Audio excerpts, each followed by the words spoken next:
দেশের রেলওয়ে পুলিশের সবগুলো থানায় চালু হলো অনলাইন সাধারণ ডায়েরি জিডি সেবা। আজ থেকে জনসাধারণ এই সেবা ব্যবহার করতে পারবেন। এর মাধ্যমে অনলাইন জিডি সেবার আওতায় এলো দেশের সব থানা। বৃহস্পতিবার বিষয়টি নিশ্চিত করেন রেলওয়ে পুলিশের ভারপ্রাপ্ত প্রধান অতিরিক্ত পুলিশ মহাপরিদর্শক ব্যারিস্টার জিল্লুর রহমান।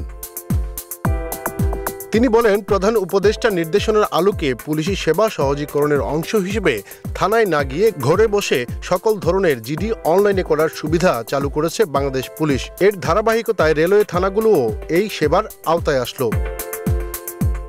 এখন থেকে দেশের ৬টি জেলার ২৪টি রেলওয়ে থানায় অনলাইন জিডি সেবা পাবে। জিল্লুর রহমান আরও বলেন, অনলাইন জিডি সেবা পেতে গুগল প্লে স্টোর থেকে অনলাইন জিডি অ্যাপ ডাউনলোডের পর রেজিস্ট্রেশন করলে এই সেবা পাওয়া যাবে। এক্ষেত্রে একাধিকবার রেজিস্ট্রেশন করার প্রয়োজন নেই। রেজিস্ট্রেশন অথবা অনলাইন জিডি করতে কোনো ধরনের অসুবিধা হলে 0132000142 হটলাইন নম্বরে যোগাযোগ করার জন্য অনুরোধ করা হলো। হটলাইন নম্বরটি ২৪ ঘন্টা চালু আছে।